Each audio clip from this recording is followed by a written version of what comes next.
Every time I write a rhyme, I feel like Megatron going against Optimus Prime for the very last time.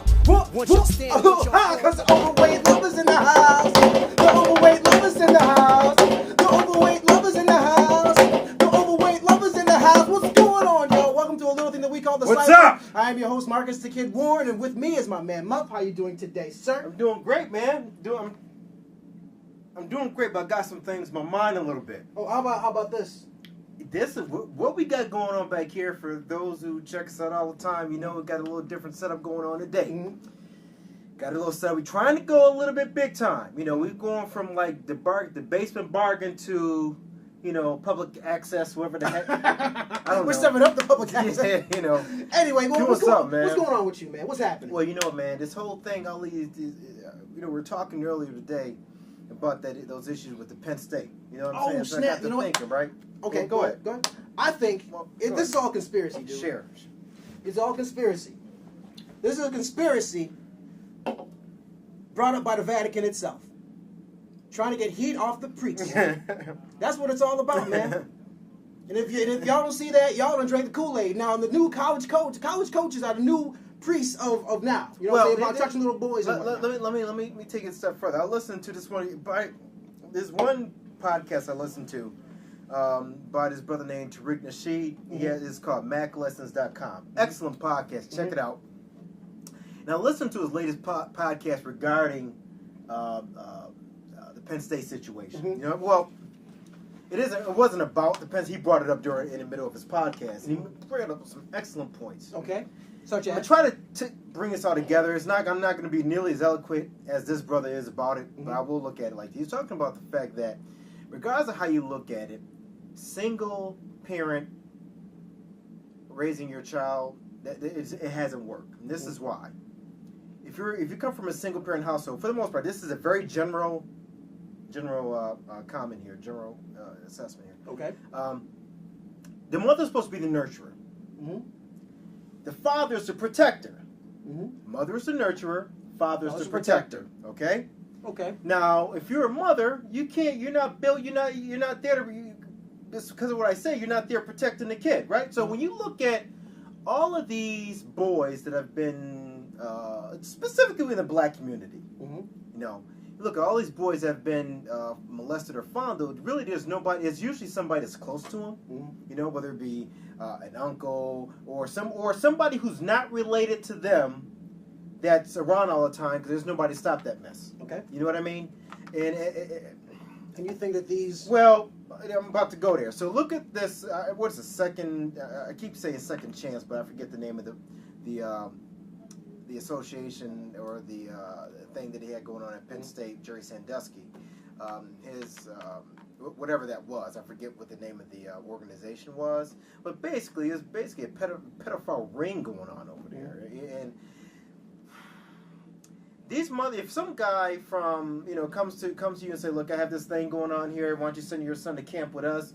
So a lot of times these mothers don't even think twice about doing it. They'll just send him over there without really vetting this dude, seeing what this dude is about. You know what I'm saying? Or really what's going on over there. I'm being real general here. Please just check out the MacLessons.com. He goes into great detail about this. At the end of the day, one of the things that hasn't come out, I think, yet, and it will come out eventually, about this, if you look at the type of kids that was coming over there, a lot of those kids were probably black. Probably black.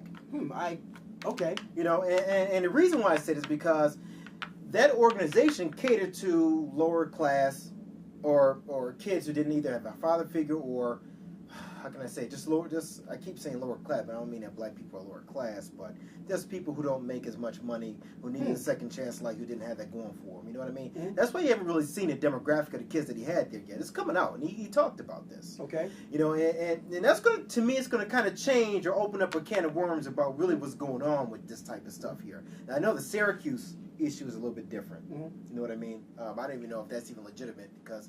Well, I don't know. All I know is that the Jerry Sandusky case at Penn State actually has grand jury testimony that was absolutely appalling. You know what I mean about what this guy was doing to this, and God forbid something like that happened to, you know, if I had a child, I don't have any children, but if I had a child that happened, I would go crazy. Yeah, that's it's a little crazy, and I mean, but it's all alleged right now. Right now, nothing has been proven, I guess. But you know, one thing that he gave himself away, Jerry Sandusky, when he was saying, you know, when he was on the interview with Bob Costas, sounding like a pedophile, by the way.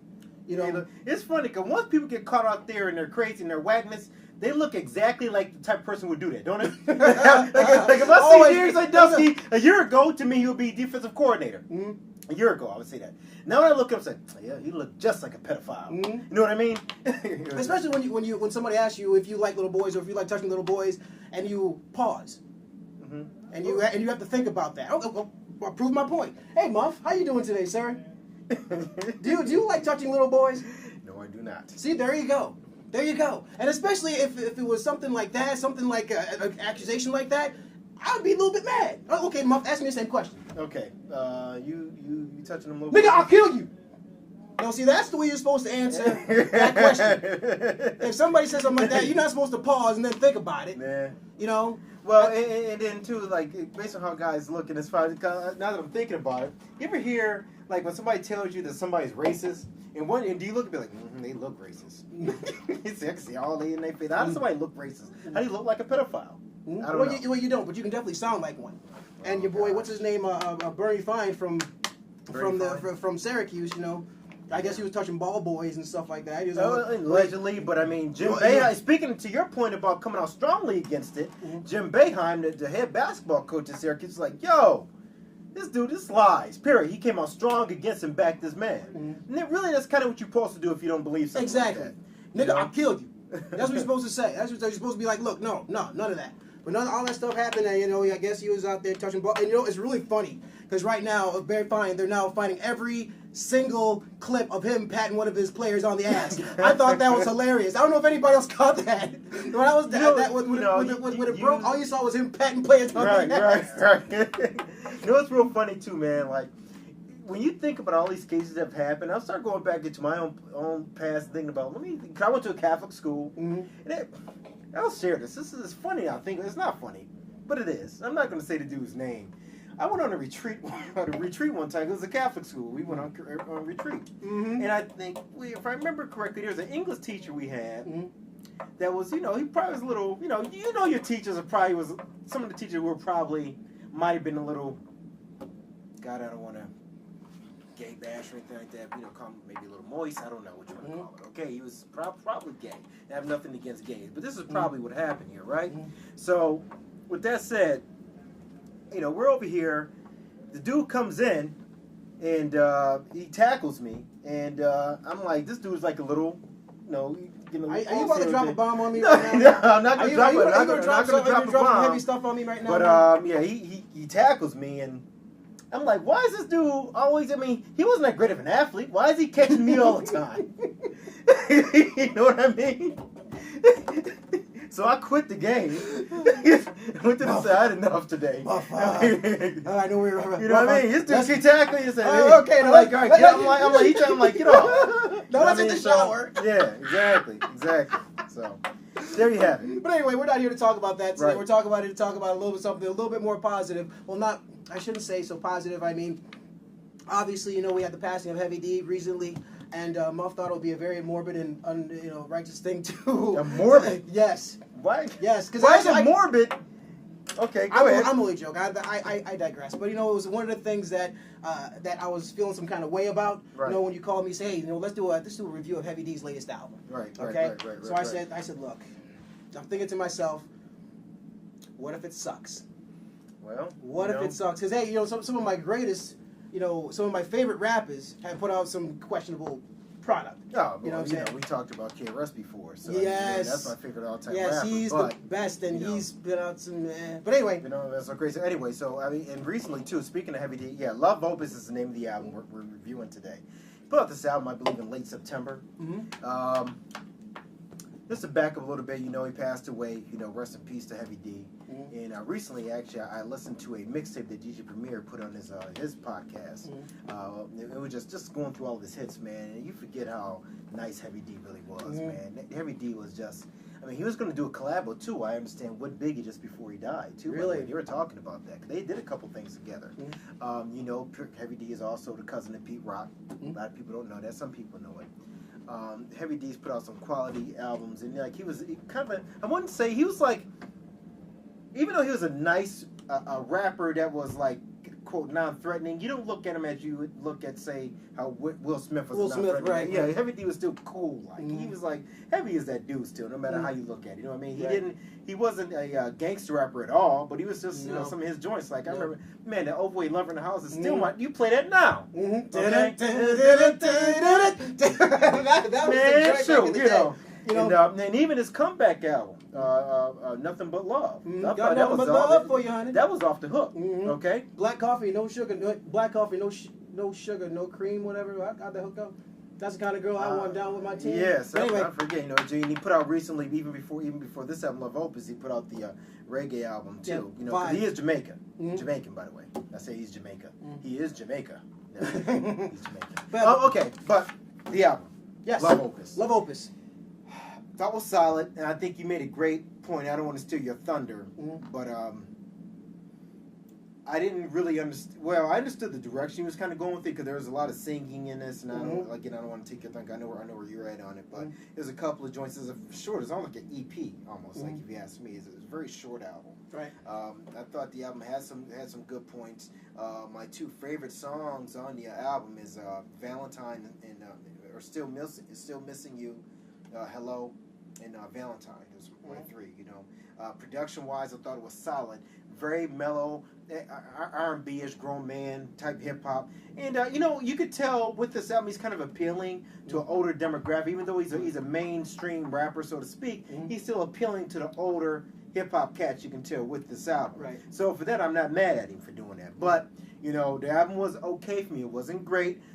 His cadences, he hasn't lost a lot in his flow at all. I love the way he rhymes. You know, Heavy D is Heavy D. You know, production was solid. It wasn't overwhelmed with production, except for maybe Valentine was off the hook for me. But you know, okay for me. Where are you at on it? Well, I mean, obviously, Heavy D is an excellent flower. He's been in the game forever. You know, he's been that dude. You know, it's like my mother comes home, I gotta take off my NWA, I gotta put on some Heavy D because you know he ain't gonna offend nobody. Now that being said, so I've always been a big Heavy D fan. But the one thing I'm not a fan of are these concept albums that are about one subject. You're gonna strictly talk about love, relationships, and things like that. I think only a few people have been able to pull that off, and which was Love Below was one of them. I think that. And 808s and Heartbreaks was also another one that I also loved a lot. But I mean, you also have joints like Will I Am, some songs about girls and things of that nature. I wasn't really too crazy about. Swing and a Miss. Yeah, Swing and a Miss. Yeah. So when I saw this, I was like, wow. Well, you know what? I don't think I'm going to enjoy this one. Did you hate on it from the beginning because of that? I did a little bit. I mean, but just because I'm not that, I wasn't that. Blown away by the actual idea of him doing this. But that being said, I mean, a lot of this I relay, or I think that this was kind of Heavy D's 808s and Heartbreaks. And I think that not like he was saying, okay, I'm going to steal this idea, but like pretty much the template was actually used from 808s and Heartbreaks and was actually put into motion on this one, Love Opus. Now the thing about it was, and the reason why I say that is because there's a lot of singing in it. The beats are very, very mellow. Use of the auto tunes and things like that. But you know what? I think to Heavy D's credit, I mean, first of all, he kept it short. Secondly, he didn't keep from the flow. You know what I'm saying? He still flows very, very. He's heavy. Yeah, exactly. That's heavy. He has a very tricky type of flow. You know what I'm saying? You can listen to one verse of Heavy, and he'll sound one way, and then right in the middle of it, he'll blow you away with some very crazy cadence that he'll put into his flow, which has also always been Heavy D's thing. Right. So that being said, I really, really enjoyed this one, and you know what? And I think it was because it wasn't too drawn out. It wasn't too crazy. I just think that he kept it simple and did his thing. Okay. Like you said, I wasn't too crazy about the beats. The beats were like, the beats were fine. I wasn't against it. It wasn't, it was what it was. It got a couple collabs on there. One with Anthony Hamilton, one with Carl Thomas. Which is probably my favorite song on it. You know what I mean? If I'm gonna rate it, out of 5, I'll give it a solid 3.5. You know what I mean? A solid, rest in peace to Heavy. Yes. It broke my heart to see that brother pass, man. You know what I mean? But I don't know what's going on, and I don't know exactly how he died or why he died. I think he had some type of respiratory issue, whatever. But you hit other hip hoppers in the game. Start taking care of yourself, man. Rick Ross, he had a couple strokes, man.